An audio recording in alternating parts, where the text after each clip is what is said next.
ये संगम युग है ब्राह्मणों की पुरी। क्या बताया बाबा ने? ये संगम युग है ब्राह्मणों की पुरी। इसमें तुम ब्रह्मा के बच्चे बने हो। इस समय हम सब ब्रह्मा के बच्चे बने हैं। शिव बाबा पिता है और ब्रह्मा हमारी माता है। शिव बाबा सूर्य है, ब्रह्मा चंद्रमा है और हम बच्चे लकी सितारे। तुम्हें बेहद के बाप से बेहद का वर्षा लेना है। जो हद का पिता होता है वो हद का वर्षा देता है। थोड़ा बहुत जो उसके पास होता है वो दे देता है, लेकिन बेहद के बाप से बेहद का वर्षा मिलता है। जन्म जन्मांतर का 21 जन्म का तो है ही। कोई बादशाह बन जाते हैं, कोई बादशाह नहीं बनते तो प्रजा बन जाते हैं। लेकिन प्रजा भी सतयुग में यही कहती है ना कि हमारा राज। तुम्हें बेहद के बाप से बेहद का वर्षा मिलता है। और ये वर्षा खुद भी लेना है और सबको दिलवाना भी है। ये नहीं कि खुद तक सीमित रहना है। जितनी भी आत्माएं हैं दुनिया में उन्हें भी बाप का वर्षा दिलवाना है, बाप से मिलाना है। जब बाबा से मिलेंगे तो उन्हें बाबा का वर्षा मिलेगा। बाबा कहते हैं ना, सबको समझाओ भी। एक लौकिक पिता है और एक पारलौकिक पिता है। लौकिक पिता को सब जानते हैं, लेकिन पारलौकिक पिता को सब नहीं जानते।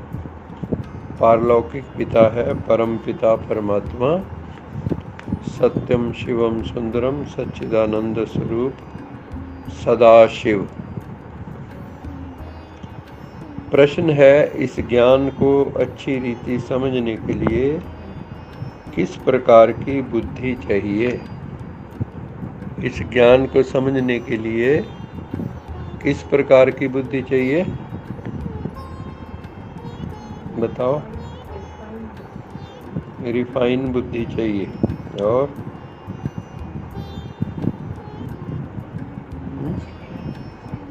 दिव्य बुद्धि चाहिए। और बाबा कहते हैं ना कि शेरनी का दूध सोने के बर्तन में ठहरता है। तो सोने जैसी बुद्धि चाहिए। ये भी उत्तर हो सकता है, लेकिन आज बाबा ने नया उत्तर दिया। वो सुन के आपको थोड़ा अजीब सा भी लगेगा। क्योंकि ज़्यादातर कहते हैं ना भी, प्यार में व्यापार नहीं होता। प्यार में व्यापार नहीं होता। लेकिन बाबा ने कहा, इस ज्ञान को अच्छी रीति समझने के लिए व्यापारी बुद्धि वाले इस ज्ञान को अच्छी रीति समझेंगे। क्यों कहा बाबा ने? व्यापारी बुद्धि वाले इस ज्ञान को अच्छी रीति समझेंगे। जो व्यापारी होता है वो हर चीज में घाटा बाधा सोचता है, प्रॉफिट लॉस की बात सोचता है। अगर आपकी बुद्धि होगी, अगर आपकी बुद्धि व्यापारी होगी तो आप सोचोगे कि मैं अगर ये ज्ञान लूँ तो मुझे क्या फ़ायदा होगा, कितना लाभ होगा। लाभ हानि में सोचेंगे। तो बाबा कहता है, तुम मेरे साथ बेहद का व्यापार करते हो। ये व्यापार विरला व्यापारी गुरबाणी में है। ये जो व्यापार है कोई विरला व्यापारी करता है इसको भगवान के साथ। दुनिया में तो व्यापार बहुत चलते हैं, लेकिन वो है हद का व्यापार। ये है बेहद का व्यापार। यहाँ देना कुछ नहीं है, लेना ही लेना है ना। कखपन दे के और लखपन लेना है। विकार गंदगी बुराइयां दे के और विश्व की बादशाही लेनी। इसलिए शिव के ऊपर आक धतूरा वगैरह ही चढ़ाते हैं। बाप बच्चों को भिन्न भिन्न कमाई की युक्तियां बताते रहते हैं, क्योंकि हर इंसान सोचता है ना मेरी कमाई कितनी हो रही है ना, लेकिन सच्ची कमाई के बारे में नहीं सोचता। जो यहाँ करोड़ों रुपए कमाता है वो मौत एक झटके में छीन लेती है। जिसको कमाने के लिए ना जाने कितने श्वास लगते हैं इंसान के, वो एक श्वास में ही सब छूट जाते हैं, एक श्वास ना आने पे। तो इसलिए बाबा कहता है मैं तुम्हें युक्तियां बताता हूँ कमाई की, रूहानी कमाई की, आध्यात्मिक कमाई की, वो युक्तियां तुम्हें बताता हूँ। बच्चों का काम है मेहनत करना, क्योंकि दुनिया में कोई भी चीज़ बिना मेहनत के, बिना प्रयास के, बिना एफर्ट के मिलती नहीं है। अगर आज चंद्रयान चंद्रमा पे पहुंचा है तो कितने, तीसरा मिशन था ये, है ना, सालों साल लग जाते हैं। एक छोटा सा फॉल्ट को भी दूर करने में कई महीनों लग जाते हैं, है ना। तो कितना प्रयास करना पड़ता है और कितनी बड़ी टीम थी, है ना। कितनी तो महिलाएं थी उसमें, 30 से ज़्यादा। तो ऐसी युक्ति निकालनी चाहिए जिससे स्वयं की भी कमाई जमा होती रहे और सर्व का भी कल्याण हो। नानक नाम चढ़दी कला तेरे पाने सर्बत का भला, सबका भला हो। ऐसा काम करो जिसमें सबका भला हो, सबकी दुआएं मिले। जब सबकी दुआएं मिलेंगी तो आपकी कमाई जमा हो। सबसे बड़ा जो पुण्य का काम होता है वो क्या है? दुआएं लेना और दुआएं देना। सबको शुभ भावना, शुभ कामना रखो, सबका कल्याण हो। सर्वे भवन्तु सुखिना की भावना, लोका समस्ता सुखिनो भवन्तु की भावना, सबका भला हो। ये नहीं कि मेरा मेरा भला हो, है ना। जितने भी महापुरुष हैं वो पूरे ब्रह्मांड के लिए सोचते हैं, वो पूरे विश्व के लिए सोचते हैं। उनकी सोच दायरों में लिपटी हुई नहीं होती। बाबा भी कहते हैं ना, मैं तो विश्वनाथ हूँ, पूरे विश्व का नाथ हूँ। भारतनाथ नहीं है, विश्वनाथ। तो हमारी भी सोच कैसी होनी चाहिए? वसुधैव कुटुम्बकम, सारी वसुधा एक कुटुंब की तरह है।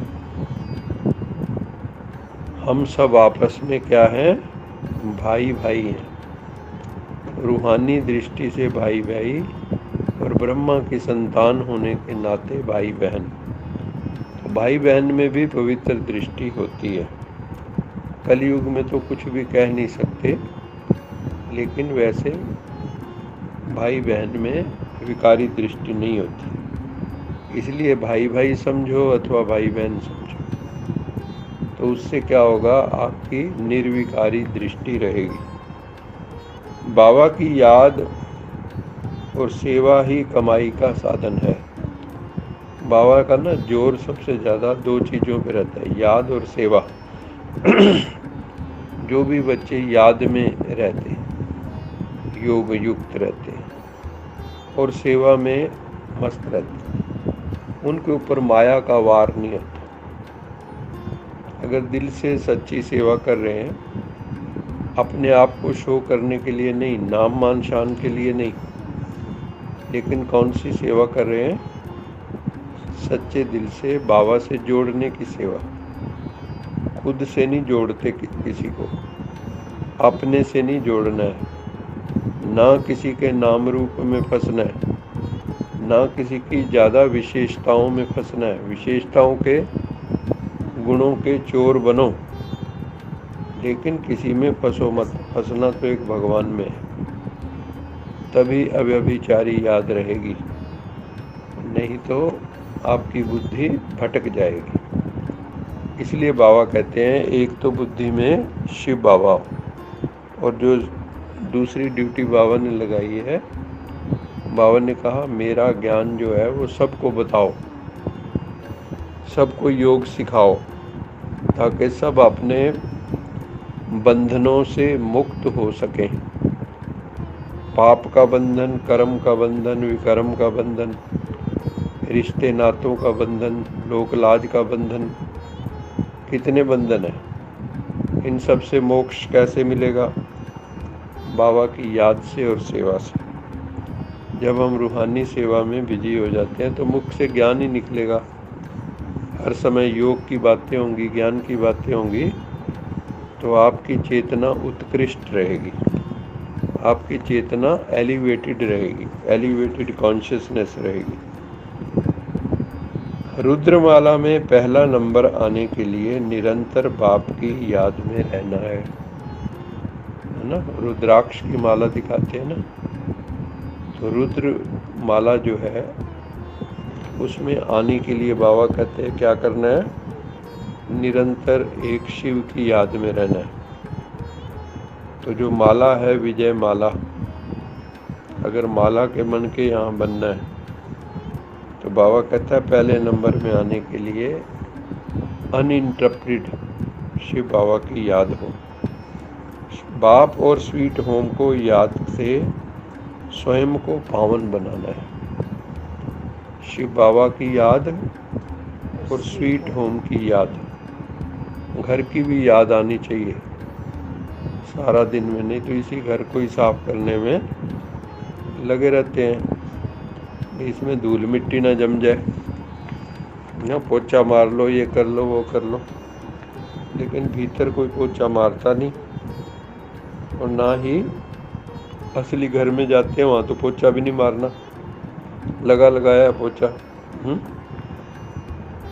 वहाँ तो सुख मिलता है, यहाँ तो बड़ी मेहनत करनी पड़ती सजाने में, संवारने में। वहाँ रेस्ट करना हो, जब आराम करना हो तो उस घर में चले जाओ, अपना जाके आराम से वाणी से पले चले जाओ और बाबा की गोद में समा जाओ। बाप और स्वीट होम की याद से स्वयं को पावन बनाना, ऐसा करने से तुम पवित्र आत्मा बन जाएंगे। रूहानी पंडा बनकर सबको सच्ची यात्रा करानी है। दूसरा बाबा कहता है स्पिरिचुअल गाइड बनना है। रूहानी पंडा मैंने स्पिरिचुअल गाइड, क्योंकि दुनिया ना बहुत भटकी हुई। दुनिया में इतने ग्रंथ, इतने शास्त्र हैं, हर धर्म का अपना ग्रंथ। मुसलमानों में भी कुरान के अलावा हदीस हैं कई, है ना, कई तरह के जो है हर धर्म में ग्रंथ। तो उन सब को अगर आप पढ़ लोगे, सबकी मान्यताएं सुन लोगे, तो आदमी नास्तिक हो जाता है। तो इतने मतांतर हैं दुनिया में। एक घर में भी 4 मेंबर हैं, हमने ऐसे भी देखा हुआ। एक राधा स्वामी है, एक निरंकारी है और एक ब्रह्मा कुमारी बनने चला गया। ऐसे ऐसे भी होते हैं। तो बाबा कहते हैं तुम बच्चों को स्पिरिचुअल गाइड बनना है, क्योंकि स्पिरिचुअल नॉलेज सिर्फ एक भगवान के पास है। सृष्टि के आदि मध्य अंत का यथार्थ ज्ञान सिर्फ भगवान को पता है। क्रिएटर को क्रिएशन का पता हो सकता है और किसी को नहीं हो सकता। कई बार कई लोग कहते हैं ना हम ब्रह्मास्मि, मैं शिवोहम, है ना। मान लो कोई महात्मा कहता है भी मैं शिव हूँ, मैं ब्रह्मा हूँ या ब्रह्म हूँ, तो उनसे पूछना चाहिए भी आपने सृष्टि कैसे रची। अगर आप भगवान हो तो ये सृष्टि आपकी रची हुई है, तो हमें बताओ कैसे रची थी आपने। तो मौन हो जाएंगे। तो बाबा कहते हैं जो शिव बाबा ने हमें ज्ञान दिया है, जैसे पंडे लोग होते हैं वो आपको यात्रा पे ले जाते हैं, तीर्थ यात्राओं पे। तो बाबा कहता है तुम स्पिरिचुअल पंडे हो, तुम्हें घर का भी पता है, तुम्हें तीर्थ का भी पता है, तुम सबको सच्ची यात्रा करानी है, सच्चे तीर्थ पे ले जाना है। तीर्थ पे जाएंगे तो आपका कल्याण हो जाएगा।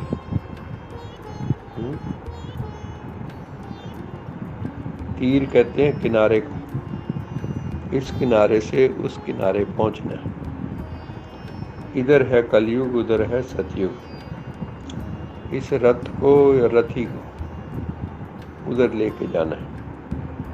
रथ तो यहीं रह जाएगा, रथी चला जाएगा। एक बाबा की श्रीमत से स्वयं को डबल सिरताज बनाना है। क्या कहा बाबा ने? बाबा की श्रीमत से क्या होता है? डबल सिरताज। कौन कौन से डबल सिरताज होते हैं? लाइट और माइट। एक लाइट मैंने पवित्रता का ताज, माइट मैंने हीरे जवाहरात का राजाई का ताज। एक राजा का ताज हो गया हीरे जवाहरात, और एक योगी का ताज हो गया पवित्रता का।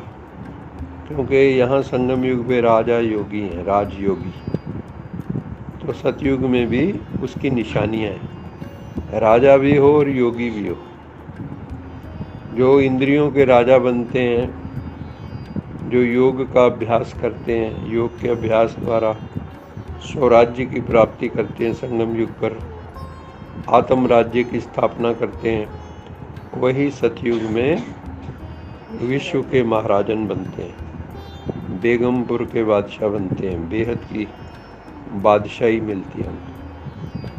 एक बाबा की श्रीमत से स्वयं को डबल सिरताज बनाना है। तो बाबा कहते हैं मेरी मत पे चलोगे तो सिर पे दो दो ताज मिलेंगे। आजकल तो सबके सिर पे कौन सा ताज है?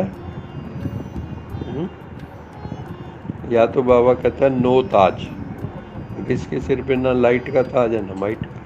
चाहे कोई राजा भी हो, जब मर्जी कुर्सी खींच लेते हैं नीचे से, और कांटों की कुर्सी है, बैठते हुए चुभते भी रहते हैं हर वक्त। तो ये नहीं कि फूलों की है सेज, कांटों की कुर्सी पे बैठे हुए हैं, और कोई भी नीचे से कभी भी संख्या बल से खींच सकता है। इसकी कोई गारंटी किसी की भी है नहीं। लेकिन वहाँ पे बाबा कहता है डबल सिर ताज बनना है। यहाँ सबके सिर पे मोहताज है। मोहताज के दो अर्थ होते हैं।